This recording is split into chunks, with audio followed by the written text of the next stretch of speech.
Good evening, everybody. Welcome to Not Another Rangers podcast. It's your Friday night edition. And I see you in the chat already. Scott's saying Gary late again. This is how you start a podcast, Scott. This is how you do it. Right on time, right? No hitches, sound going. Hope you're enjoying yourself on your way down to England. So I did miss last week's one. It was a escapade, Ricky, I believe, from what you were telling me. You need to train Scott the next time you leave him alone in charge of the controls. He was back to driving the submarine under the water. He was speaking for 5 minutes with the mute button on and everything, but we got through it. I can't speak because I couldn't get nothing working after getting back home after being at work, mate. So I was just as bad. So it was the blind leading the blind last week. So I'm glad you're back in the hot seat, mate. It's good to be back. So welcome, everybody. As I say, we're doing one show a week now. Well, things are relatively quiet. Scott is away down south this weekend. There's no truth that he's away to see Rod Stewart at Glastonbury. I don't think that's the case. I think he's away to see, he's going down to London to see Linkin Park, I believe.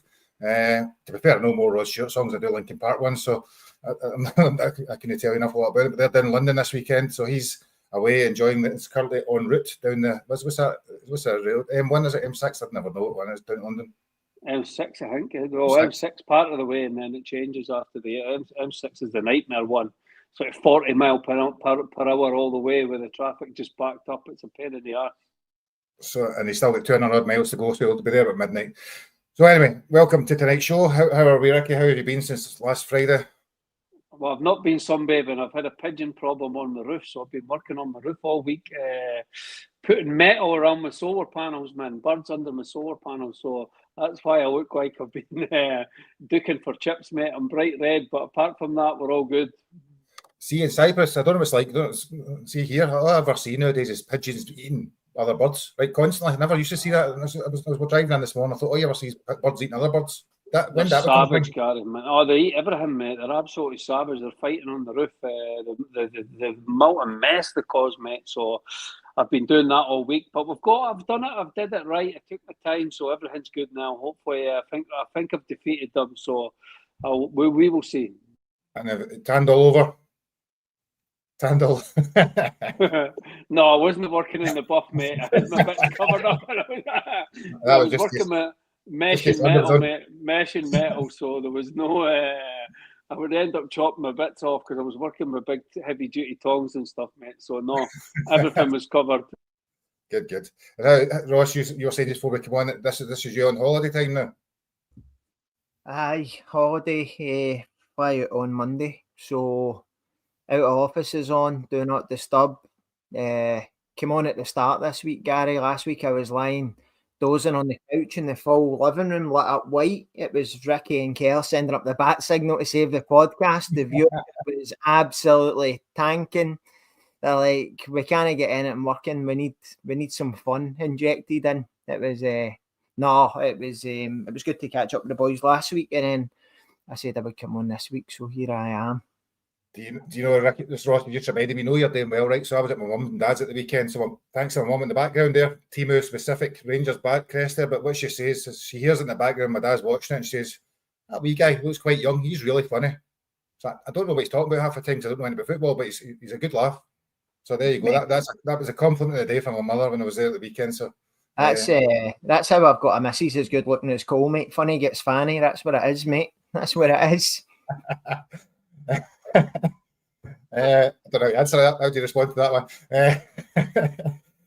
So, on to the night. I was going to say it's been a quiet week, right? You know, because obviously we're all doing one show. It's been a quiet week, but I was thinking about it. With an EGM, David Murray spoke for the first time in 13 years. Got a new signing, Max Arrons, I think you say his name is. New strip came out today. Players returned for pre-season training. Women's manager went to Crystal Palace, and the Champions League tickets are already out. Charge me 30 quid next week way before the game even starts. So it's probably busier than I actually realised when you maybe because we'll do one pod a week and there's stuff to talk about, but it's when we were thinking the agenda, Ricky, it seemed as though there's going to be hardly a thing to talk about because we're still waiting the signings really, other than the one that's been. When you're only doing one pod a week, it's easy, Gary. I mean, it's Rangers. There's always stuff to speak about. Even it was great to see the players back from pre-season. But if you start with the EGM was really interesting at the start of the week. It was quite great. It was nice to hear from our new American chairman and the vice chairman to try and get a gauge of what they're all about. And I thought that both, I don't know if you saw the way that both of them, they handled the interviews and they handled the questions. Some of the questions, again, were absolutely amazing. But they spoke very well. Both of them spoke very well. There wasn't... What I liked about them, it was quite subdued. They weren't coming out with these big, massive, bold statements. We're going to do this, we're going to do that. A few people were wanting them to say that they're going to do this to Ibrox and they're going to spend this much money and we're going to sign this player. I mean, imagine that. How these people think that anyone is going to stand up in a press conference and say, right, we're going to sign a right back, we're going to sign this player, we're going to do this, we're going to... So I thought both of them spoke very well. Both of them were very assured. I thought they were a lot more professional than what we've been used to the last 5 years. But like everyone has said after it, and I totally agree, it's all right speaking well, it's all right coming out with these American sound bites and coming out with this and coming out with that. The proof will be in the pudding, and it'll be interesting to see once the season kicks off how we're playing football and stuff like that. But I thought as first dates go, I thought they spoke very well. I was impressed with everyone on the panel, and I thought the EGM was pretty good start from the Americans. I'll come to you for the same thing. So Ross, you'll have watched the videos and watched the YouTubes, all the different stuff that's went with it. Your impressions of it? I really like the fact that they sound like football men. That to me, that's a big thing. Obviously, you hear of Kavanagh being specialising in healthcare and health insurance and that sort of stuff in America. So you often then that leads you to think, does he know what he's getting himself into when it comes to running a football team? But did they say he's been to 5 World Cups and 3 European competitions? So they sound as if they're they called it football rather than soccer, which got them on side right away. The joke about the low block, didn't want to sit down in case we thought he was in a low block, was a bit of a Snyder. I thought it could have been a better opening line. But no, I was pleasantly upbeat. As I say, Gary, nobody else was coming to pay the gutsy 100 million to sit at the table. So it was interesting to hear that the people who have put up their money and got into positions now can understand the game as well as the scenery. And when you spoke to them in their sit-down interview and they were asking about the 3 pillars, the fans, the stadium, the competitions, and I think it's really important that they've sat in amongst the fans and they've been at big European nights and they've seen what this club can offer when things are going good. And I think that's something that they'll want to then build on. No, I agree. I was thinking, I think one of the things that the people keep saying, I think Ricky said a minute ago, Joe, it's okay, it's only words. We've had our fingers burnt that many times over the last few years, and there is that kind of, as soon as you think something positive is around the corner, you quickly say it's, but it's only words. It's only the proof will be in the pudding, and that's been evident all week. Everything I've read and seen, people keep saying, but. It's back to, again, we've got a lot of scar tissue as a fan base, because you look back even to 2012 and there was absolutely nothing Rangers fans could have done about that. And then you've moved through, you went from David Murray to White, then you've ended up with gangsters running the place, and then you've ended up with this one and that one. And I think we as a fan base have just got a lot of scar tissue and find it hard to trust a wee bit. And even that's now starting to feed into... I shared that the new interview that's up on YouTube earlier on with Russell Martin. He's talking to it's like a seminar he was doing, where like people that are doing a football scholarship, and they were asking questions and stuff, and I was like really enthusiastic about some of the stuff he says. He was talking about he uses the why before every training session and meeting. He says, I'm telling you this, and this is why, and gives a background into why he's giving you this meeting. Or because he says, if you don't understand why you're doing it, then you're just doing it. Mm-hmm. And then he was like, I use data, so I'll go to the team at the team meeting and I'll say you'd had 700 passes. That's great. But 400 of them were in our own half. That's not the way we want to play football. We want it in their third. And I was like glowing.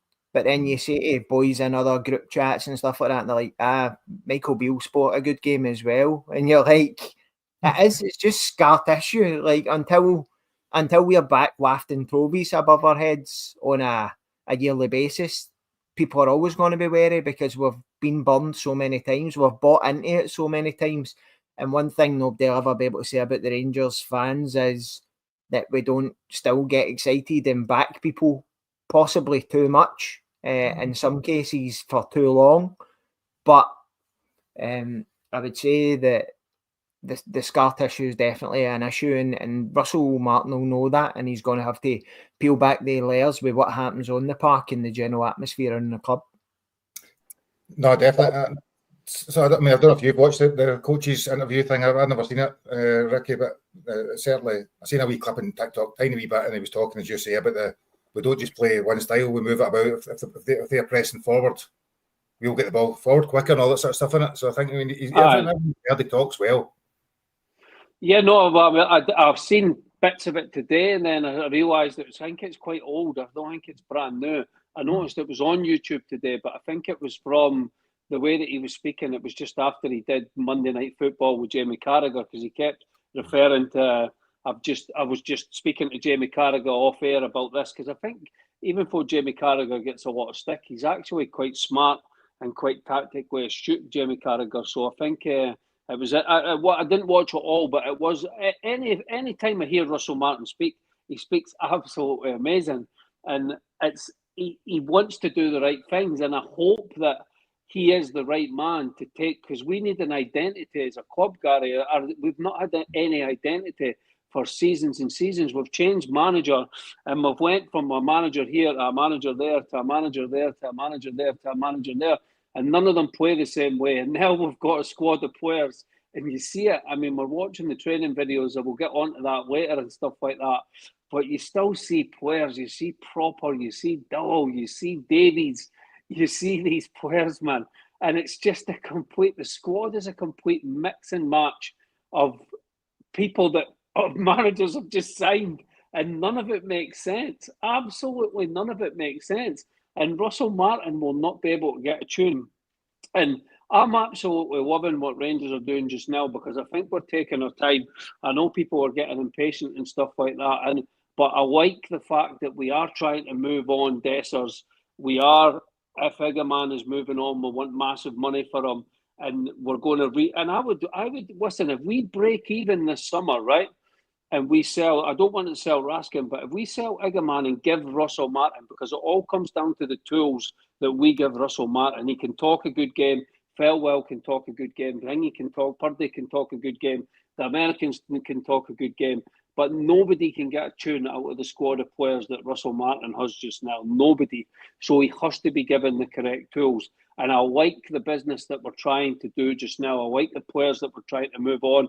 Nobody, and not one Rangers fan would have guessed that our first signing, if you take Lyle Cameron out of the equation, would have been a right back. We all maybe would have hoped, except for you, Gary, but a right back has arrived, and it's like, wow. So you can see that he is trying to rebuild the defence, and then he's going to start on the forward line. I really like the look of this young striker that we're linked with and stuff like that.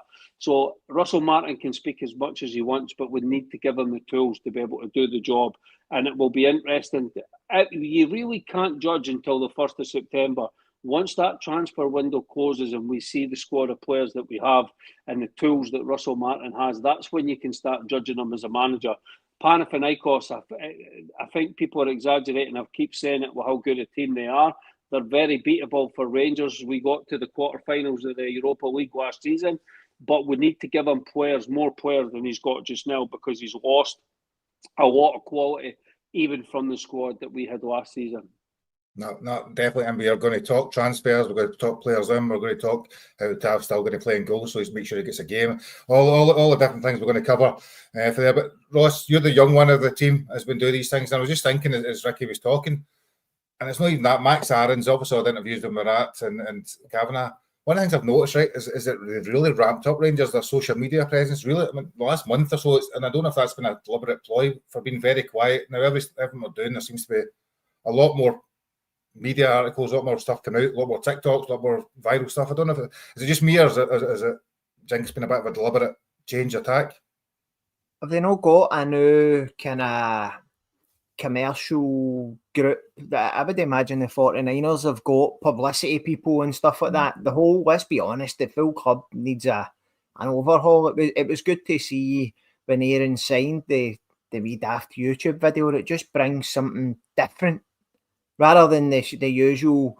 Whenever a manager gets the bag, that's the old picture of the corner flag and this is an announcement, or it's a picture of a player with a top, and that's what we got. So maybe we're branching out and trying to make the club a bit more social media savvy, because see, at the end of the day, see if you go and any young person now that uses internet, uses TikTok, uses Instagram, uses X, a lot of these places are now becoming the go-to place for information. A lot of folk now, rather than going to Google and typing in Max Arrons, will go into Twitter and type it in, because you're getting other people's perspective rather than just what the clubs are saying, essentially. I think social media now is far and away the best way to get your message out there. And I think it's something that we as a club haven't really used. We use it, obviously, but not to its full advantage, where you can garner engagement and a bit of interest. And the likes of that, folk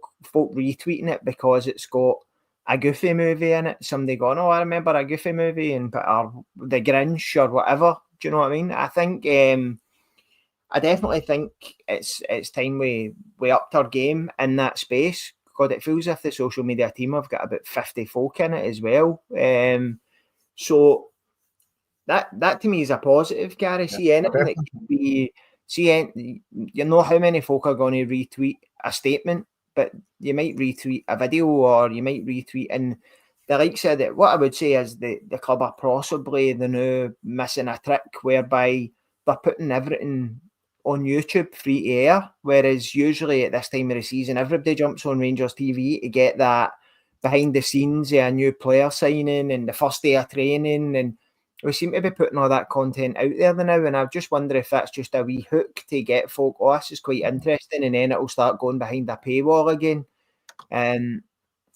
So that's a good thing, isn't it? See the likes of Max Arrons coming in, and you're seeing him coming in and seeing the training centre and signing his contract. A bit too much Willie Vass in it for me. About 5 minutes out of the 15's just Willie Vass telling him, spread your hand out there, put the scarf, or not tweak the scarf there, right, shows the badge, and all that part. There's probably too much of him in it, but apart from that, I think the engagement in that is something that's very Americanised, and I think that's something that the new owners will look to use when they're trying to spread the word of Rangers across the pond as well. No, I'd agree. I think it was a day I seen the Arrons out with the Ibrox with the camera and all that. Was looking around the Ibrox and all these wee different tiny wee bits in it, just to kind of get the constant engagement. So it's probably moves us nicely on him, Ricky. Do you know Max Arrons? So he is. Sorry, you going to say something there? No, just laughing about. I always laugh when these players come up from England, and the best question that they get asked is, so do you watch much Scottish football? And they're always like, yeah. I watch it. I watch the Old Firm games all the time, and they've not watched any Scottish football. But bet you any money Max Arrons has watched no Scottish football in the last 3 years. I guarantee you 100%. But I remember James Defoe when he got asked as well. And it's absolutely hilarious, their answer. But, sorry, on you go about... do you know, the only way Arrons might have watched it, because Tav's brother played with him, didn't he? That was the only... Maybe with Bournemouth and that, and then he went on to Valencia. So, yeah, no, mate, I mean, I think it's a fantastic first signing. He's got it all to prove. I mean, I'm sure you guys have saw the video when he was speaking about the most people that have had the influence on his career was Russell Martin. And this, what's the assistant coach called again? Is it Gilks? Gilks. He's actually been really heavy involved in the training. I like that he seems to be the voice during training and stuff like that. But he said that he really loved it too, the way that they had the most influence on his career and stuff like that. So it's probably a lot similar to when we brought Cantwell in. He was sort of saying the same. So it's probably one of these, a player that's lost his way a little bit. I mean, Barcelona wanted him at one point. So if we can get him into Rangers for one season and we manage to win the league and get in the Champions League, that would be the dream. Then you can afford to sign him if you get that Champions League money. So it's a very interesting the quality. It's about improving the quality in the team, Gary. Right? Does he improve the quality in the team? If we can get this guy, I mean, you see how hard they're getting beasted. It's brilliant that he's fit now. So he's going through that pre-season. He's doing the hard yards. He's getting that fitness up. So if we can get this kid fit and get him integrated into the team, it's pretty clear that Tavernier's going to be moved to probably centre back. I don't think he's going to be first choice centre back, but I think that's where I think Martin sees Arrons as his right back, and then Tav will be rotating with Arrons, and then he'll be sort of playing centre back sometimes if he's playing a back five, or he's probably going to be changing formations here and there, and what all the games we're going to be playing and stuff like that. So it'll be interesting to see how Arrons fits in. And I really like, the videos I've watched. I mean, I remember him at Bournemouth. He was really, in Norwich, he was a good player coming through and stuff like that. And I know he's lost his way a little bit, but I'm sure that we can get him back on track, and he's a good first signing. The alternative was the guy for Dundee that just went and signed for Hibs. So you can see that we're trying to get that little bit more quality into the team, and that we've totally ripped up. Niels Coppin's list has been basically ripped up and put in the bin. So that's a good sign that we're trying to get that levels a little bit higher with the quality that we're trying to get into our first 11. No. So Ross, coming to Arrons, I suppose 2 questions I'm going to ask you, right? So first one is it a little bit disappointing that our first signing is a loan player that gets 100 grand a week, so there's no chance of ever signing them? And I suppose secondly, just your thoughts on Arrons generally as a player and what you know. So I would have a team of 11 loan players if it meant you win the league next year. I just want to win trophies. I want to get the best players we can get, and see at the end of the day, see if that's somebody who is available on a loan, the likes of a Cherny, the likes of a Sima, hopefully this boy Arrons. If you can get a player who increases your team by so much that you maybe shouldn't have them, to me, then that's a good loan signing, innit? The issue is you're kicking the can down the road for a year, because I don't think Tav will sign another contract. And if that boy then leaves, you're looking for potentially 2 right backs next summer. But it gives you a year to then build on what you've got. See as well, Gary, I think that right back is a priority position, because as I've said now for probably the last 2 seasons, I think Tav costs us too many goals. Before it was overshadowed by the fact that he contributed so much at the other end, whereas that's starting to tail off. I think now you notice his mistakes and the amount of times he's maybe no positioned as well as he should be at the back post, which kills everybody. But if you can upgrade that position at no cost for a year, which then leaves you more money to spend on other areas of the team, then I don't necessarily have a problem with getting a loan player if it's somebody who would be out with your reach to go and buy. We probably couldn't afford to go and buy him and pay his wages. So that to me tells you he's a better quality than what you could afford. So if you can get him anyway for a year, especially in such a big transitional year where you need to spend the money, then I don't think that's a bad thing. On the boy himself, Gary, I actually made an arse of myself here, because I was talking to a boy in my work and I was like, played some amount of games for Valencia last year, and he's like, on good. He's like, I played 4 games, Ross, and I'm like, 4 good ones, but I probably watched 3 Valencia games last year, and 2 of them were Real Madrid and Barcelona, and he played the 2 of them and absolutely pocketed Vinicius Jr. And I was like, I can't believe he only played 4 games. I must have seen 3 of them. He was very impressive in the Real Madrid game. Valencia beat Real that day, and he absolutely bodied Vinicius Jr. Apart from that, I'm looking at the generic YouTube clips that I could look like a decent player if you stuck YouTube clips up. You don't see many of the bad bits in them, do you? But what I would say is good signing. I think it sends out a good message that Tavernier's maybe not going to be guaranteed. I think Russell Martin will also have brought some fans on side, because again, back to that scar tissue, Tav coming out and saying he's disappointed for the last 5 or 6 years where we've just been getting scudded and losing trophy after trophies. I think it's a good signing for him as well, to show that maybe Tav's not going to be that guy again this year that has to play 50 or 60 games. I'm going to stick with you on that, right? Because I was thinking about this. One of the things, this talks wider transfer stuff. If you look at all the players we've been linked with, a couple of centre halves, a couple of strikers, really, there's been little in terms of wide players. And there's, I suppose, as Ricky said, there has been some talk that we might move to a back three and play Tav as right centre back, or whatever it is. Do you think? I suppose I'm just looking at what we're supposedly interested in, and there doesn't seem to be any that kind of give that kind of wide 4-3-3 type formation.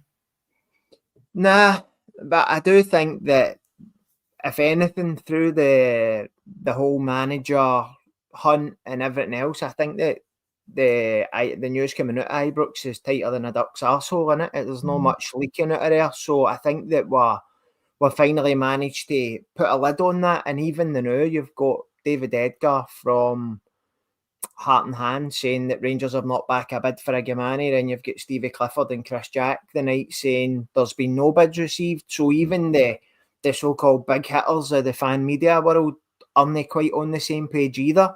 I just think Rangers are doing their business quietly, and the likes of even with a boy Igamane, which I'd imagine you'll speak about, that's all coming from his side, or the chatter that we're interested in him, that's all coming from his side, and I think that we are running a closed shop for a change, and long may that continue. How good did it used to be before social media, when Rangers just announced a player on teletext and you hadn't heard anything about it? And I think that's the way we should be operating, because one, if you're making it public knowledge that you're chasing a player, you're bumping the value up, and two, you're also then drawing attention to that player when other competitive clubs, whether it be Championship, Premier League, top 5 leagues, even Celtic at the other side of the city, if they see you're in for a player, they maybe have a wee look at them themselves, then all of a sudden you've got more competition for that player. Mm-hmm. No, I'd agree that the market's a bit strange now. I mean, even in England, you see they just drone on and on for weeks. Remember the days? What was the one? Obviously, we're going to call it Igamane and Dessers. But when did it become that the player agreed terms before they started talking to the clubs? Was there no rules about that for years? It's weird, Gary. I said that. I mean, the one about I was arguing with a guy on X about that guy Poku that from Peterborough, because they reckon that he signed for QPR. They actually did a rather than going pre-contract, they actually were 7 days left. He actually signed and they gave him the money, right, rather than go to the tribunal with 7 days left. And I was like, why would the player do that? It was totally, there's so much weirdness. It's all agents. It's all about the agents. There's agents wanting to, there's rumours that the reason, I don't know if this is true, I don't know if Ross has heard anything about this, but they reckon the rumours that Shankland wants to sign with Hearts again, but he can't because his agent wants a fee. And Hearts are not willing to give his agent a fee and stuff like that. It's like, what the hell would you give him? He's at Hearts, so why would his agent be due a fee?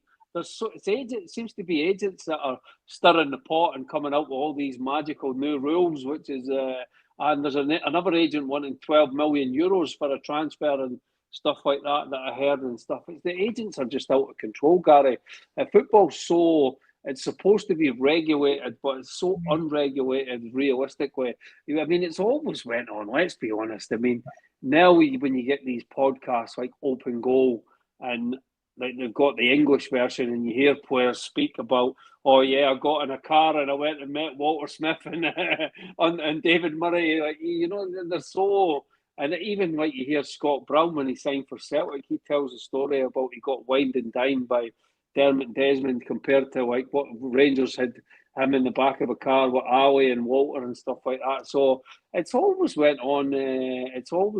Dodgy as anything in football. I mean, it's the sort of industry that you can imagine if you want to sign a player and you've got a player in your team that knows him, you're just going to say to him, look, just give him a call and see if he fancies playing for Rangers and stuff like that. But I would imagine it's a lot. What annoys me about football now, Gary, is it's so difficult for Rangers. We are a massive club.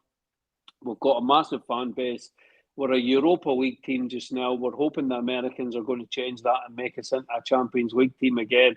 But you're competing, and it's just it has to be this way when you're being realistic, because if we're competing with mid-level championship team for players now, because the wages have just went so crazy. I mean, you see even in Turkey how these teams are affording to pay these wages for the players they are and stuff like that. It's so difficult for Rangers. We just expect that these agents have got like magic beans and they can just find an amazing striker for 4 or 5 million that's going to be 10 times better than Dessers and 5 times better than Danilo and stuff like that. And it's so difficult because every team is looking for these gems now. So it's so hard in football terms with the wages that we're paying to be able to attract these players to come into Rangers. So that's why it takes so much time to get these deals over the line and get these players signed. I mean, there's rumours that Connor Cody's going to be coming in the start of next week, but he's another one. His wages right now at Leicester is just absolutely,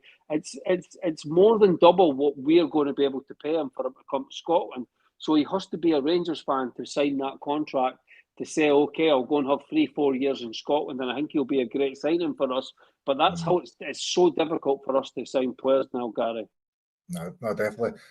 But it seems easier for us to sell, Ross. So the big news this week probably has been about Hamza Igamane and the rumoured interest from Lille and a number of other French clubs. I think that the price they're talking is around about 15 million, and I was thinking that you have been consistent since January, if I remember rightly. January transfer window saying 15 million quid was the price tag, and that seems to be the sort of mark people are looking at. I think with Igamane, I said that at Christmas you'd be looking for 15, but you would probably sell him for 12. I said I thought maybe clubs would come in at 12. We told it for 15, and that's what you're buying with Igamane is potential. But I do think that Barry Ferguson and the cusp of trying to get himself a job that he was never going to get has potentially knocked some value off of that, because you look at the value we're getting on Dessers for his goal return.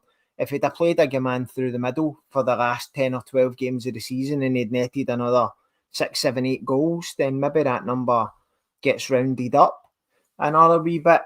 As I said last week, I'm sure on here, I think until such times as, again, we're wafting trophies above our head, then there's only so much a club will pay for potential. They want people that have proven that when it comes to the crunch, they've got the cojones to go and get results and get big performances. And for me, Rangers at the moment fall a bit short of that when it comes to the crunch end of the season. None of our players are tested. We're playing in dead rubbers, and that, to me, you're never going to get full value. I look at Raskin and they're talking 25 million, but the boy that Celtic sold for, was it 27? O'Reilly, but he's proven to be a winner that season. Do you know what I mean? And I think that's the difference. If players have got a CV of winning, then that. Will Igamane, I keep calling him that, Igamane.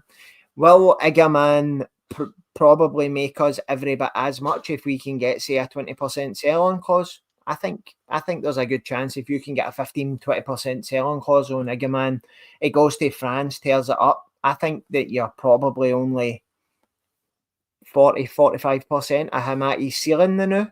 I think be a superstar, I really do. But that money, you're seeing it with the Frimpong deal, aren't you? They're 6 or 7 million. If we can get a sell on him and bank some good money that'll help with the rebuild, then I think it's good value for us at 15 million, as much as a lot of the fan base don't agree with me. But a lot of the fan base didn't agree with me when I said I'd sold Morelos to Lille for 15 million whenever they wanted 25-30. And the next season he came back looking like an alcoholic, a big fat alcoholic, and ran about dead. Still Fredo though, wasn't it, at the time? That was the thing. People loved the person as opposed to the player coming into it. See, sticking with that then, Ross, do you think, I'm just curious, I'm going to ask a question, right? So you talked about one of the big things Igamane was criticised for most of last season by Ferguson particularly was his work rate, his effort, his individuality, his lack of a team structure, all the sort of stuff that goes with it. Do you think if he did stay, based on what you've watched about Russell Martin and listened to him, he would be the type of player that would be the proper number 9 for him anyway? Now you're asking a question. I think that it's hard to predict what Russell Martin will do, because even at Southampton, where he was in the top 6 or 8 best teams and he managed to get them promoted, you've never seen Russell Martin where he is arguably the biggest fish in the pond, clear. Celtic own trophies and stuff are the biggest fish in Scotland at the moment. I don't think anyone can doubt that. But when you look at head-to-head performances last season when we won the Great, we've proven that we can go head-to-head with Celtic, whether it be at Ibrox or over at Parkhead. We've proved we can go toe-to-toe with them. So on our day, our players can compete with them. But the issue is, how's Russell Martin going to play it? Is he going to go Big Ange style and just go all out, press them to death, get the ball into their third and then take your time and work spaces? I think when you look at the model Celtic have brought in, they hit the byline, they cut it back, and they've got Kyogo standing in a position with good movement up front. Who just, how many cutbacks and tap-ins did they score? Plenty. Could Igamane, has Igamane got the positional sense to do that? Possibly. Has he got the work rate and the tacticalness to then be able to go and press cleverly? At the moment, I'd say, based on last season, he's still a bit headless chicken. But I think that looking at the other striking options that we've still currently got with Dessers, I think Dessers is dead lazy in the press. I actually think Danilo is the one out of the three, if he can stay fit, who most suits the way Russell Martin's going to want us to play, with a forward that can take the ball in, link the play, make space for others, but also be in the middle of the goals when the chances come. Yeah, I think you're probably right in that sense, based on what you've heard about the way style of play he does. So moves it nicely out to Dessers, I suppose. Ross, you moved this seamlessly onto Dessers, and just picking on that, there's obviously the talk that Rangers have been offered, AAK has offered 4 million, we want 5 million, seems to be the suggestions. It's been dragging on a little while. I suppose the worry, and maybe not so much about Dessers leaving, is the worry about if Igamane and Dessers both leave when you've got a Champions League qualifier in 3 weeks' time, is that right? Yeah, no, I don't think you need to worry about that, Gary. I mean, they've got to plan, these guys. I mean, they're not selling Igamane and Dessers and then, that's it, we're going to just have Danilo and then we're going to play Tab up front with Danilo. Let's get a grip here. They have a plan in place of what they want to do. They're starting with the defence, obviously. We've brought in a right back. We're linked to a left back. Connor Cody's rumoured to be coming in Monday, Tuesday, if we can get the deal. Danilo's never going to be able to start a football match, man. He's going to be dead by the time he finishes pre-season. The way he's looking, he's been blown out his ass just with the first week in it. And I don't know about you guys, but I am loving the pictures of the players getting absolutely hammered, especially the wage thieves that have been here the last 3 seasons that have been collecting an absolute fortune. I'm surprised they're not injured in the treatment table. Little Yilmaz, how his little legs are keeping up with this brutal runs from Martin. Danilo's blown out his ass, sick at the side of the pitch, absolutely thinking, what is going on here? I want back to Brazil. I want to be on the beach playing with the football. So it's been hilarious to watch, mate. But no, getting back to Dessers, what I also like about the club is, I mean, Ross hit the nail on the head. You're trying to watch podcasts and the people that are normally in the know are getting fed absolutely zero information because 1 minute it's like Dessers might be going to AK Athens. They don't know if there's been a bid. They're hearing there's been no bids. It's just this one guy on X that keeps going on about it. We know that Dessers got married, so he's just back from his honeymoon, so he'll be back for pre-season training on Monday. So this could all just be absolutely a lot. Like you said before, the rumours are that AAK Athens has agreed like to double Dessers' wages or give him 10k more than he was getting at Rangers or whatever. But there's been nothing. It seems like one of these stories that I do think there will be interest with Dessers. There was rumours that Feyenoord were interested through the week, and the reason that teams are interested in Dessers and Igamane is no because how many goals they've scored in Scotland. It's because of their performances in the Europa League. They're the same as the English players that come up to Scotland. None of them watch the SPL, but everyone watches the Europa League on a Thursday night after the Champions League on a Wednesday. So Igamane was red hot for a period in that, and so was Dessers. Dessers was so impressive if you watched them against Fenerbahce, you would have been like, Jesus, what's happening here? So that's where the interest is coming, these two, and they are very, very sellable assets. And for me, that's what I like when I was speaking before about, I like the business that I see that these guys are trying to do, because we're moving on the right players. If we can move on Igamane, I mean, Jesus, you've 10x your profit on him in the space of 1 year. If you get a 10% sell-on fee and he does well in France and then moves on for like a mega deal after that, then, because he's only a kid, remember, the guy's an absolute baby. And then to get that 4 or 5 million for Dessers and then put that back into two younger strikers that suit Martin. I mean, Martin will be going through everything with Purdy and Felwell.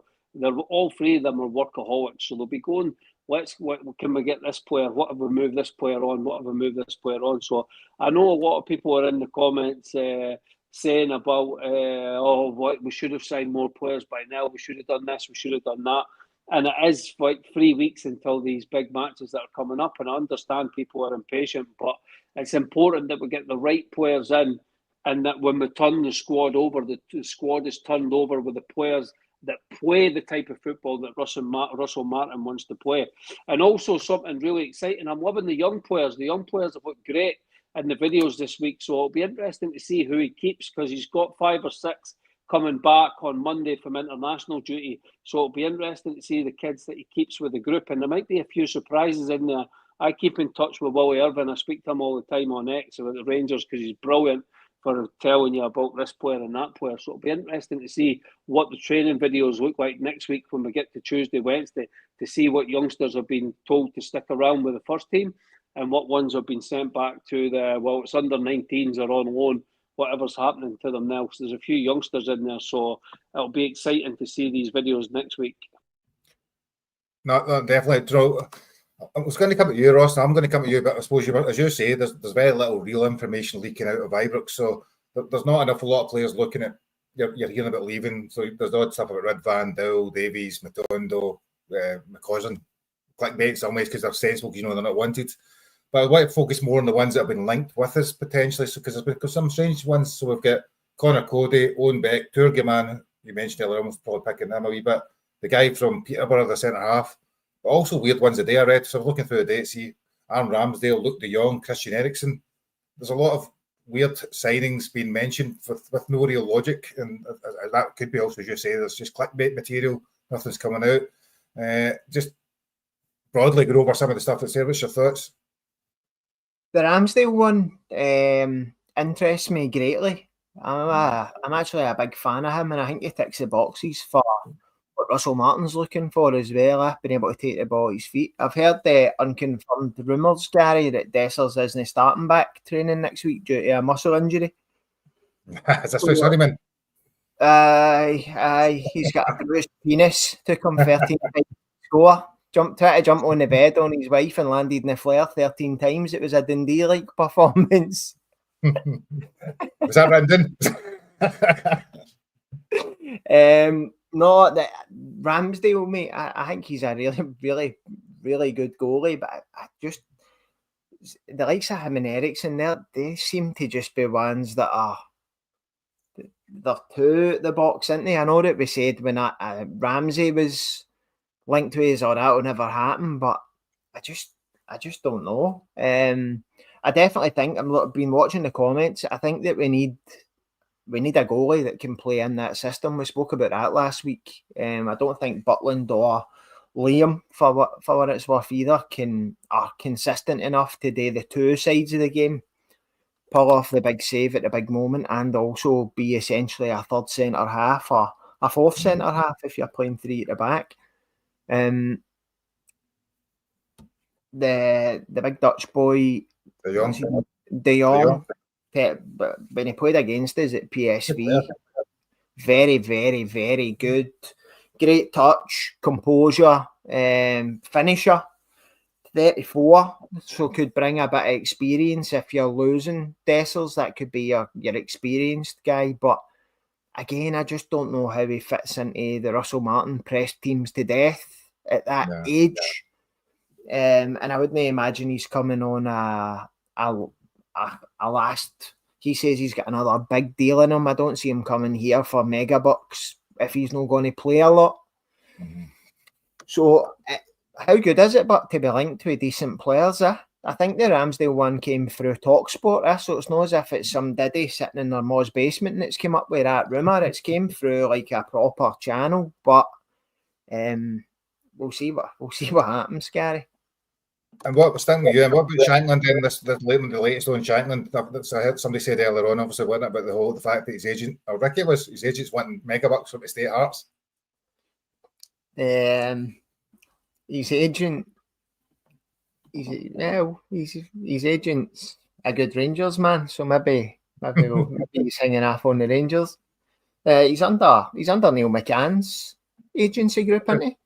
I believe so. That's what I read online anyway. Mate, I'm still holding out hope. I'm holding out hope that he's waiting in the wings. Should we get rid of Igamane and Dessers, mate? As I say, I'll all the time, Scott Kearney's fingers are going absolute furious on his keyboard as we speak. There's smoke coming off him. The fire alarm's going off. But for a third or fourth choice striker, I don't think you'll get many better than a guy that scored 70 goals in 3 seasons for Hearts, one of them playing as a 10. Over 100 goals, assists, and goal contributions in 3 seasons for Hearts on a free contract for 15, 17 grand a week. I don't think you'll get much better, Gary. Seems too easy. When it comes to agents, I read on Twitter earlier on, because one of my pals had said they'd seen him not at the Rangers training centre, but 5 minutes up the road last night. And I was having a wee look on X and folks saying that his agent's refusing to let him sign the contract, and that's nonsense. That doesn't happen. Back to what you were talking about earlier, see now I think clubs, because of the power agents hold, I think clubs are now allowing other clubs to speak to their players before the clubs even speak, to make sure there's a deal there to be made, rather than the two clubs hashing and bashing for 2 weeks and then the agent goes in with crazy demands and it doesn't go through.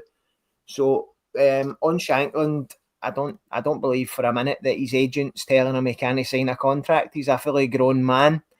And as I say, I still hold out hope that he's waiting in the wings for something to happen with us. Yeah. No, I'd agree. I mean, from my point of view, I'd like to see him sign. He's Scottish. He's a Rangers fan. He need to keep some of the identity with the club. And even if he's not playing week in, week out, for that wage, why would you not want him? There's very few reasons why you would say it wouldn't be a good signing for the next 2 years. Save him $2.5 grand a season and all for his box he's got. There you go. It's a bonus for everybody. Maybe take that off his wage. Ricky, just before we move on to some other stuff, just your thought. I said lots of links, lots of potential. You know, they're all just paper talk, as you used to say.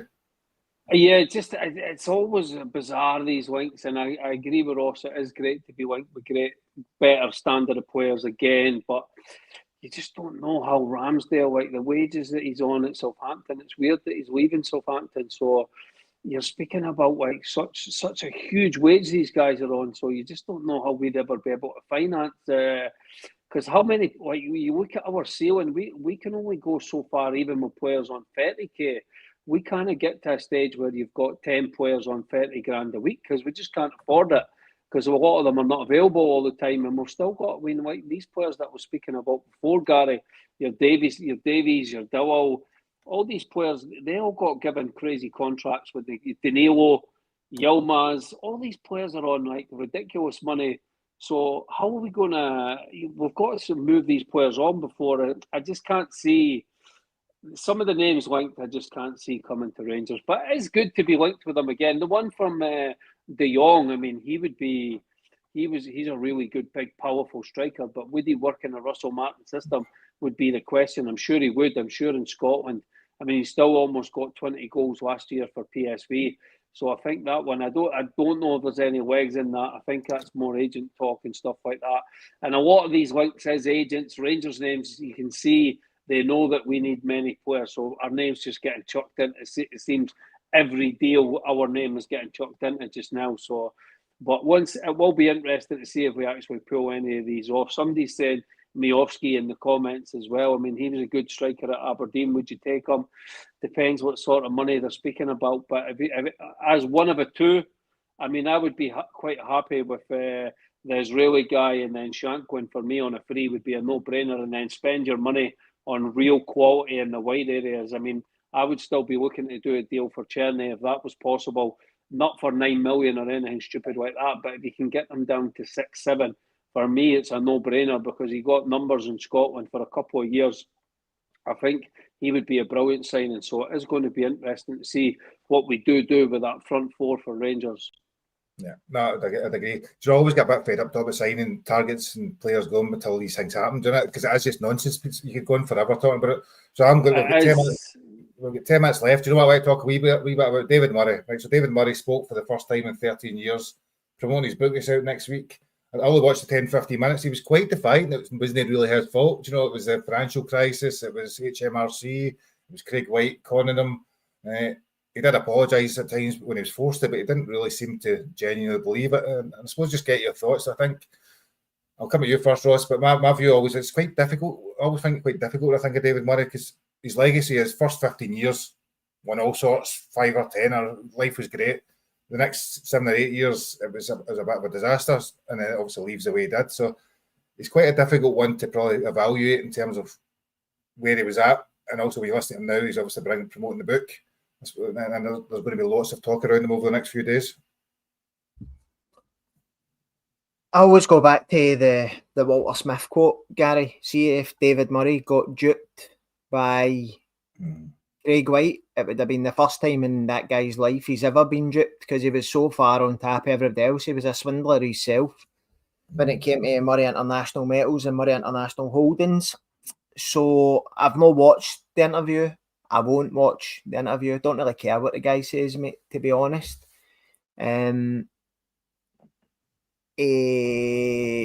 Shoulders down the Swanee, and for me is probably the biggest factor in where we are now through the spending that he approved, using the loophole, being big enough to use the loophole, and then when it came to the fact of going and defending that what he had done wasn't illegal, fighting the big tax case, he absolutely shat his breeks and sold the club to an absolute shyster. So in my opinion, mate, I wouldn't even bother my arse watching the interview, and that's where I stand on David Murray. No, that's fair enough. I mean, I don't know if it's because he's more my era in some ways, because I obviously lived through that whole time when he was there, right through to the through the glory. Some that brought the glory, the 5 or the 10 or stuff. Some of the players I've seen over the 90s.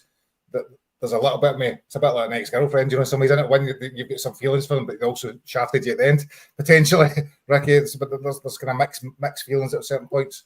I remember, listen, the what always sticks out for me, because I was living in Scotland at that time and I had a season ticket and I used to go to all the games, and I always remember buying Follow, the fanzine going back to the bus. You know, they used to sell it for £2 outside the ground. And they were always, I know that guy's a bit ropey that's involved with that Follow, but they were always telling the story about this is a way to crash and burn and Murray's a disaster. They were always digging him out and this is not going to work, and he's driving Rangers off. He's going to drive Rangers off the edge of a cliff. And you were watching Gaza and Waldrop, and you were thinking, "Who's these morons? Why are they saying this? Why are they saying this?" And then, Jesus, did he drive Rangers off a cliff? But I caught the interview. I didn't go out my way to watch it. It was you and Cameron. It was on X today. There's the dog in the background looking beautiful, Ross.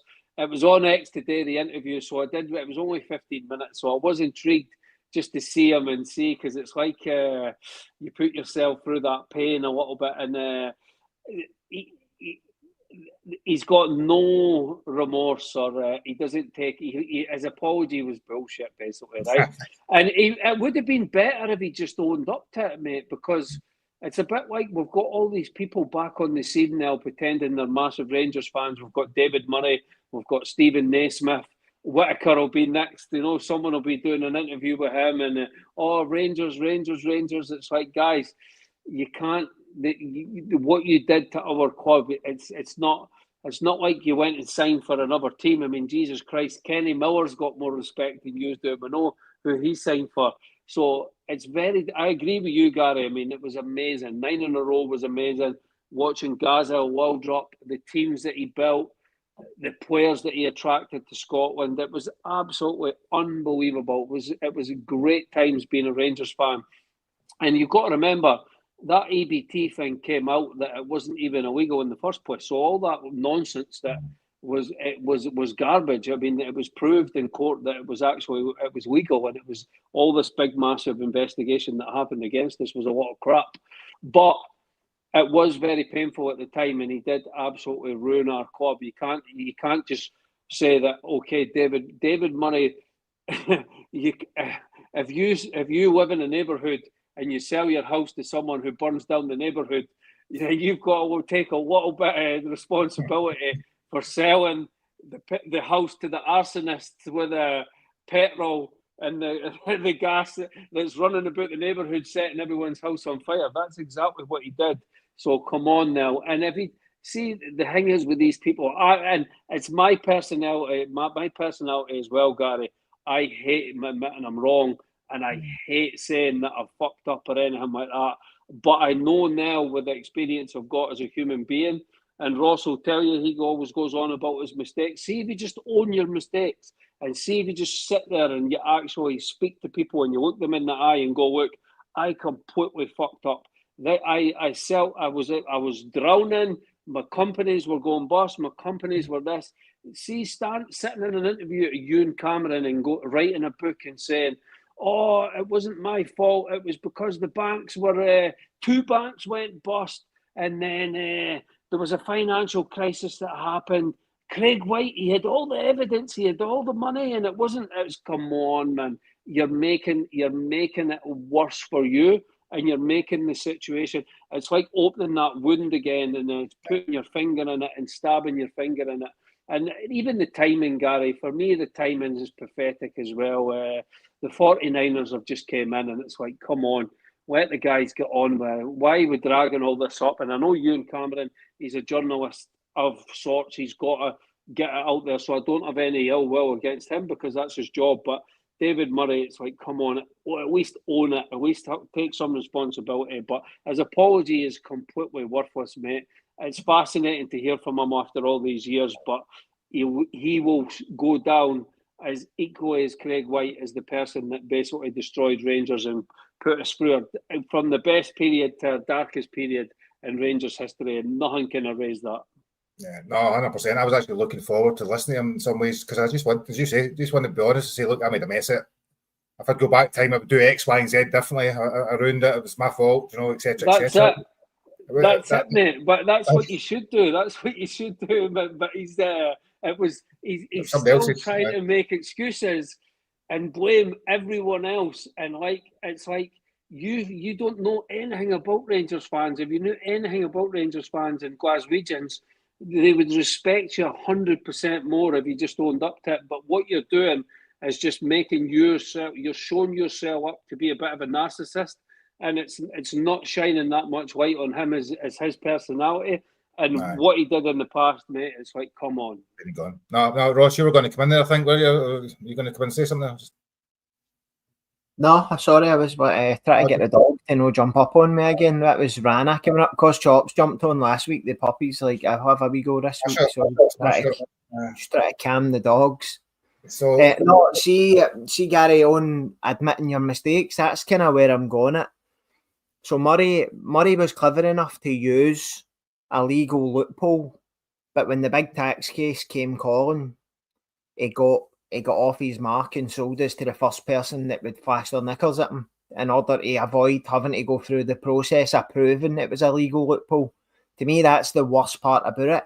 See, if you're big enough in business to use a loophole, then you defend the use of that loophole. He must have knew what he was doing was immoral but not illegal. And the fact that he upped and left us and sold us to the first person who ended up proper bad for us is the issue.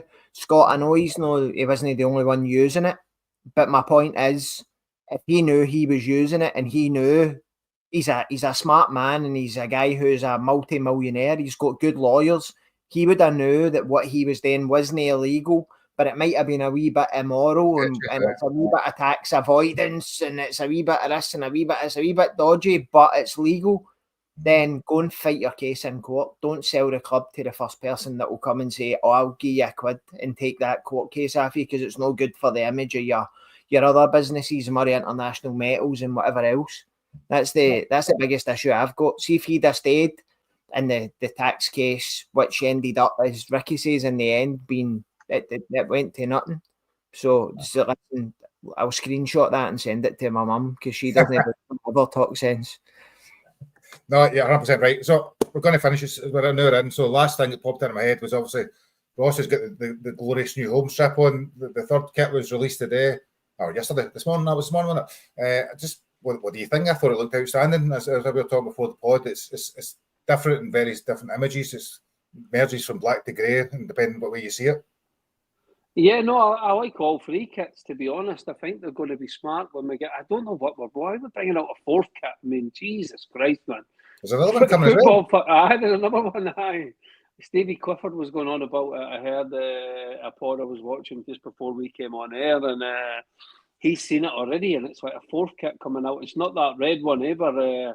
He didn't give anything away about the colour or anything like that, but it's like Umbro or Castor or whatever, whoever they are, they're not out of fleece Rangers fans, that's for sure. But no, I quite like it. I quite like all three of the kits. I'm quite impressed. I wouldn't be buying all three of them. How people can afford to buy? I know there's people that collect every single Rangers kit. How are they spending 400 quid a season on tops? What are these people doing, man? I don't even want to guess what these people are doing to be earning all that money. But no, it's quite like it, Gary. I agree with you. It's quite smart. It grows on you. I think it's one of the kits. I seen different images of it last night, and I didn't really like it when I saw the first one. And then when I saw it actually in the store, I thought, no, that looks quite smart. I think it's one of the kits that when you actually see it up close, it'll be a lot smarter than it looks and stuff like that. And there's a lot of nice detail on it. So for me, it's a winner. And Ross, you've seen it in the flesh, but and also just because obviously like the goalkeeping side of things, the actual home goalkeeper top's outstanding as well. Actually, nobody really mentioned. Yep. So I was in Whisper It Sports Direct. I was in there, not looking at football shirts, but looking at a cheap pair of trainers to take to Egypt to kick their cunt in. But I seen it in the flesh, Gary. It is actually the contrast between the silver and the black, because it's a kind of bluey gunmetal-y colour. To be fair, if Willie Vass done the pictures, then sack him. The pictures don't show the strip the way it is. Actually looks as if it's got different coloured sleeves in the official thing that Rangers posted, which it doesn't have. So it was it's nice. It's nice. I'm not saying that Monday morning after a couple of airport pints down the stair I'll no buy it on my way out to Egypt, but no, it is. It's nice. It's not the worst. And as Ricky says, it's good to have a different. But we've done the orange to death now, haven't we? We've had lilac a couple of seasons. It's kind of back to the. Do you remember the black one with the grey stripes going down the way? It's back to that sort of dynamic. It's actually pretty nice, to be honest.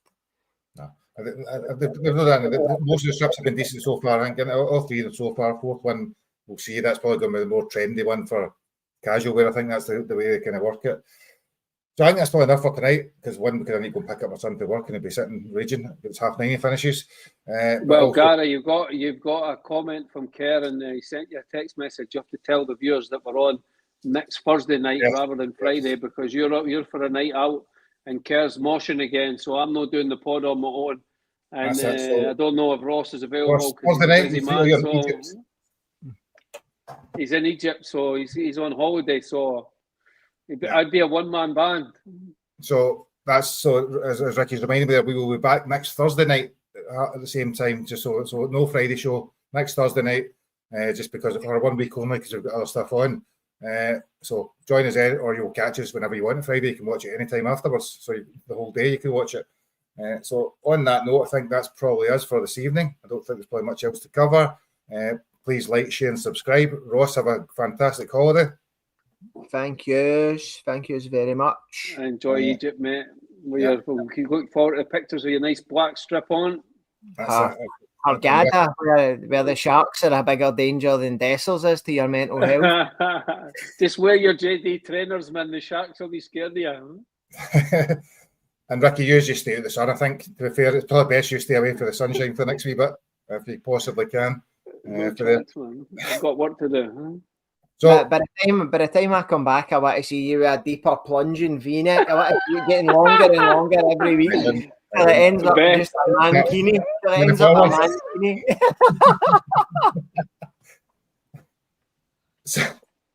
So on that, picture that image, people, as we leave tonight. So we will see you again next Thursday night, remember. So thanks for watching, everybody. Cheers.